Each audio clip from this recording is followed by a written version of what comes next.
कि व्यापारी कभी कल्याण कर सकता है आम जनमानस को। प्रशांत किशोर व्यापारी है। आज बीपीएससी के छात्रों के साथ अन्याय ही नहीं महा अन्याय सरकार कर रही है। ये लोग कहते हैं कि संविधान की मैं रक्षा करूंगा, खुद धज्जियां उड़ा रहे हैं। यानी बिहार में कॉन्स्टिट्यूशनल ब्रेकडाउन है। एक पॉलिटिकली एक अड्डा बना दिया है। बीपीएससी छात्रों के लिए कोई नहीं लड़ रहा है, सब अपने अपने हक के लिए लड़ रहे हैं। घोटालेबाजों का जिस तरह से सरगना के रूप में अपने आप को मुख्यमंत्री प्रस्तुत कर रहे हैं, यह कहीं से न तो सामाजिक दृष्टिकोण से और न न्यायिक दृष्टिकोण से सही है। तो खुद को झूठा बोलने वाला, ये करने वाला पप्पू यादव जैसा व्यक्ति, और वो जो है से छात्रों के न्याय की बात करता है, और इधर प्रशांत किशोर करता है न्याय की बात। बिहार में 70वीं बीपीएससी का देखिए, एक तरफ जहां एग्जाम हो रहा है, दूसरी तरफ तमाम अनेक राजनीतिक दलों के द्वारा इसका विरोध किया जा रहा है। खासकर विपक्षी दल इसका पुरजोर विरोध कर रहा है। बीते दिनों तस्वीरें सामने निकल के आई थी जहां पर विपक्षी दलों के द्वारा जो है कहीं ना कहीं पटना में आंदोलन किया गया और यह मांग किया गया कि री एग्जाम 4 लाख से ऊपर अभ्यर्थियों का लिया जाए। बता दें दर्शकों को कि जिस तरीके से प्रशांत किशोर, जो कि जनसुराज के संस्थापक है, वो कहीं ना कहीं पूरे बिहार में यह मांग कर रहे हैं कि जिस तरीके से परीक्षा हो रही थी उसको देखते हुए तमाम अनेक सेंटरों का परीक्षा रद्द किया जाए। और अभी भी देखिए गांधी मूर्ति के पास वो बैठे हुए हैं। बड़ा यह सवाल है कि सरकार के द्वारा इसको लेकर टस से मस कुछ नहीं हो रहा है और ऐसे में कोई भी जवाब नहीं दिया जा रहा है। हमारे साथ बात करने के लिए पटना हाईकोर्ट के जाने माने अधिवक्ता डॉक्टर कौशलेन नारायण जुड़ेंगे, बात करेंगे। कौशलेन जी, कैसे देख रहे हैं जिस तरीके से अभ्यर्थी मांग कर रहे हैं, तमाम अनेक विपक्षी दलों के नेता मांग कर रहे हैं, जहां यह कह रहे हैं कि री एग्जाम होना चाहिए, लेकिन 12,000 अभ्यर्थियों का ही बस री एग्जाम हो रहा है, तमाम अनेक अभ्यर्थियों का री एग्जाम। सर्वप्रथम मैं आपको धन्यवाद देता हूं अभिषेक जी। आप खोजी पत्रकारिता करते हैं और मेरे पास आए हैं, इसके लिए मैं व्यक्तिगत स्तर पर शुक्रिया भी अदा कर रहा हूं। लेकिन जिस तरह से बीपीएससी में विगत कई वर्षों से आपको पता होनी चाहिए कि 67 बीपीएससी में घोटाला का दौर लाइट में आया, उसको मैंने लाइट में ज़्यादा लाया। उसमें रंजीत रजक डीएसपी के मैंने ही यहाँ रीट लेकर के आया था पटना हाईकोर्ट में। और बार बार मेरा एक टिप्पणी होगा, कहते थे हम नीतीश कुमार से कि नाती पोता खिलाने वाला उम्र में जब रिटायर कर जाता है लोग, उसको बीपीएससी के आप चेयरमैन बनाते हैं, उसको डर भय रहता नहीं है। चाहे वो अतुल प्रसाद हो, उसके पहले हो जिस अमरिंदर कुमार, उस समय एग्जामिनेशन कंट्रोल थे, बहुत बड़ा आरोप लगा कि अमरिंदर कुमार ने बीपीएससी के कंट्रोलर रहते हुए, और एक नीतीश जी के बहुत परम प्रिय आईएएस थे रंजीत कुमार सिंह, जो चले गए अभी यहाँ से गुजरात, वो मेरा ही आंदोलन किया हुआ था, गुजरात कैडर में चले गए। तो वो 70 लाख रुपया आरोप यही लगा, 70 लाख रुपया लेकर के, और बिहार में एक ऐसा काला धब्बा लगाए कि आफ्टर इंडिपेंडेंस मूवमेंट पूरे देश में किसी भी राज्य में ऐसा नहीं हुआ था जो राज्य का मानक परीक्षा जो होता है उसमें इतना बड़ा घपला हो, और बार बार घपला हो रहा है। और सरकार मतलब नीतीश कुमार निग्रो की तरह, माने ये समझिए कि बंसी बजा रहे हैं। मैं कहना चाहता हूं आम जनमानस के रूप में कि ये लोग कहते हैं कि संविधान की मैं रक्षा करूंगा, खुद धज्जियां उड़ा रहे हैं। यानी बिहार में कॉन्स्टिट्यूशनल ब्रेकडाउन है विगत कई वर्षों से। जंगल राज का नारा दे करके सत्ता में आकर महाजंगल राज बनाने वाले नीतीश कुमार एक ऐसा इतिहास बनाए हैं बिहार में जो आगामी पीढ़ी बहुत कष्ट से गुजरेगी और इनको माफ नहीं करेगी। सत्ता तो होता है, आप देखे होंगे बहुत गुंडा मवाली भी आजकल माननीय हो जा रहे हैं। तो मैं कहना चाहता हूं कि घोटालेबाजों का जिस तरह से सरगना के रूप में अपने आप को मुख्यमंत्री प्रस्तुत कर रहे हैं, यह कहीं से न तो सामाजिक दृष्टिकोण से और न न्यायिक दृष्टिकोण से सही है। अब रही बात बीपीएससी में छात्र आंदोलन कर रहे हैं और प्रशांत किशोर की बात आप लाए। देखिए, मैं बार बार कहता हूं, आप लोग को भी खराब लगता होगा, बिहार वाले को भी खराब लगता होगा कि व्यापारी कभी कल्याण कर सकता है आम जनमानस को। प्रशांत किशोर व्यापारी है। आप इस रूप में देखिए, मुझे थोड़ा शुरू में लगा कि प्रशांत किशोर कुछ अच्छा करेंगे, लेकिन जिस प्रशांत किशोर ने कहा कि मैं गांधी के जन्म दिवस के अवसर पर पार्टी की स्थापना करने जा रहा हूं और जनसुराज नाम दिया, तो मेरे जैसा व्यक्ति भी सम्मान की दृष्टि से देखा। लेकिन जैसे ही प्रशांत किशोर ने कहा कि मैं दारू बेचवाऊंगा, तो गांधी के सपनों पर और गांधीवाद पर करारा प्रहार हुआ। क्योंकि गांधी जी का वो नारा भूल गए हैं कि से no to drugs, addictive drugs से लिविंग फायर। शराब यानी नशीली दवाएं जलती चिता कब्रगाह की ओर ले जाने वाला है।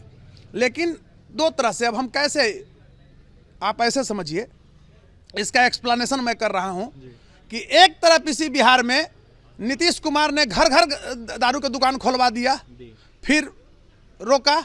दूसरी तरफ प्रशांत किशोर जैसा व्यक्ति आकर के, जो नीतीश कुमार का मैनेजर कहिए, एडवर्टाइजिंग मैनेजर, भाजपा का मैनेजर और अन्य पार्टियों का मैनेजर, पूरे इंडिया में घूम के हर एक स्टेट में आया और बिहार के नौजवानों को भटका करके, अभी देखे थे जिस तरह से जन सुराज के नाम पर 4 को प्रत्याशी दिया, जिसका छवि भी अच्छा था वो बर्बाद हो गया, 2000-4000 के सीट पर आ गया, किसी भी सीट पर देखिए। अब उन तमाम बिंदुओं को मैं छोड़, इसलिए प्रशांत किशोर का नाम नहीं लीजिए। वो पॉलिटिकल एक व्यापारी है, एजेंट है, विज्ञापन एजेंट है, मैं ये कहना चाहूँगा। और मैं ये भी एक शब्द बोल दे रहा हूँ, हालांकि ये बीपीएससी से जुड़ा हुआ मुद्दा है।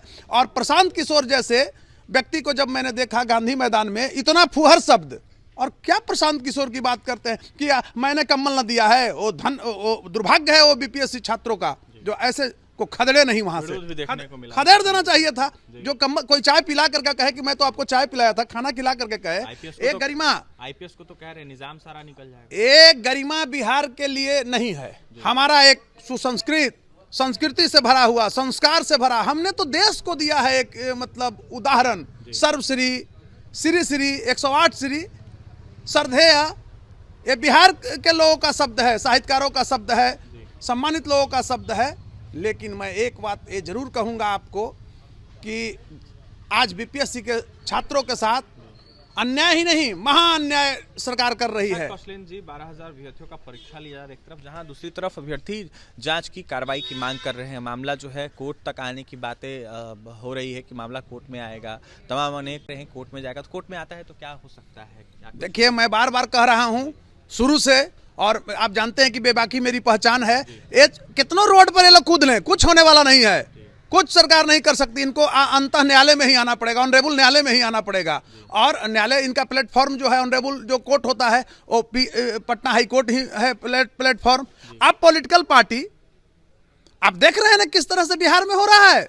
जो खुद को झूठा बोलने वाला, एक करने वाला पप्पू यादव जैसा व्यक्ति, और वो जो है से छात्रों के न्याय की बात करता है, और इधर प्रशांत किशोर करता है न्याय की बात। नहीं, छात्र भटके नहीं।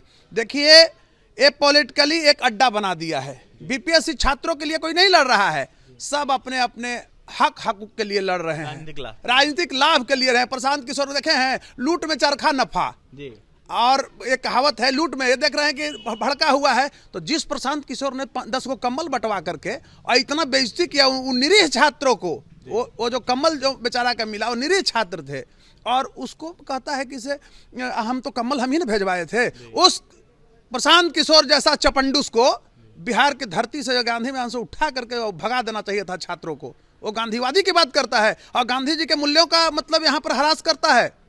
क्या था गांधी का मूल्य? कि सबसे पहले गांधी ने शराबबंदी को ये कहा था कि होना चाहिए, और ये शराब की दुकानों खोलने की बात करता है प्रशांत किशोर। जी, बिहार के बीपीएससी के जो चेयरमैन हैं वो अभ्यर्थियों को उपद्रवी कह रहे हैं। अगर जांच बैठती है, मामला कोर्ट में आता है, तो क्या उनके ऊपर भी कार्रवाई हो सकती है जिस तरीके से? किनके ऊपर? चेयरमैन। नहीं, आपको मैं बता रहा हूँ, मैं स्पष्ट बोलता हूँ, लीगल बोलता हूँ। क्या होगा कार्रवाई बताइए? उपद्रवी क्यों नहीं? क्या आप तोड़ फोड़ करने का किसने राइट दिया है? आप बहकावे में चल रहे हैं, इसको पॉलिटिकली आप बनाते जा रहे हैं, यह कहीं से सही नहीं है। आप कहते हैं कि हमको फलना जगह गिरफ्तार किया, आप रोटी सेकना चाह रहे हैं। आप पॉलिटिकल पार्टी को एक पक्ष से आप अंदर से मोटिवेट, और मैंने पहले ही कहा है आप लोग जैसे सारे मीडिया कर्मियों के बीच में कि जो इसमें कूद रहा है और अवांछित सरकार के नजर में आ रहा है, असामाजिक तत्व भी घुस गया है नेतागिरी के नाम पर, उसकी कुंडली खंगाला जाए। जब उसको खाने के लिए पैसा नहीं है तो पटना कैसे करता है, आंदोलन कैसे? उसको पैसा फाइनेंस हो रहा है, और ये लोग का माफिया लोग पैसा दे रहा है बिहार सरकार को स्थिर करने के लिए। बार बार मैं नीतीश कुमार जी को कहता हूं कि आप संभल जाइए। आपके जैसा मुख्यमंत्री, आपने बिहार में अमन शांति दिया, चैन दिया, और ये लोग क्या करेगा जी? आप ये समझिए इस रूप में कि मैंने संविधान रूपी एक देव मंदिर बनाया, देवताओं के प्राण प्रतिष्ठा के पूर्व दानवों ने उसे चुरा लिया। वही ना यहाँ के विरोधी दल है, यहाँ का जमीन कब्जा करने वाला माफिया लोग, सारे लोग इसमें भरे हुए हैं। हाँ, ये बात सही है कि नीतीश कुमार के पता नहीं कि क्या हो गया है कि वो अच्छे लोग को नहीं अपने साथ रखते हैं, और बीपीएससी में बार बार घोटाला कर रहा है। तो नीतीश कुमार को इस पर विवेचना करनी चाहिए। और मेरा लास्ट में आपके चैनल के माध्यम से मैं आपको अब सारांश उसका बता देता हूँ, निचोड़ बता दे रहा हूँ कि ऑनरेबल कोर्ट ही सहारा है और कोर्ट में आए। अगर कोई अफसर मारा है, पुलिस वाले मारे हैं, पुलिस भी एक समान कानून के तहत ही आएंगे, ठीक है, उनको विभाग से ऑर्डर लेना पड़ेगा, लेकिन उन पर क्रिमिनल रिट वो करे ऑनरेबल पटना हाई कोर्ट में। ऐसा अगर है तो किसी पर कर सकते हैं। यहाँ के लड़के एकदम नपेंगे।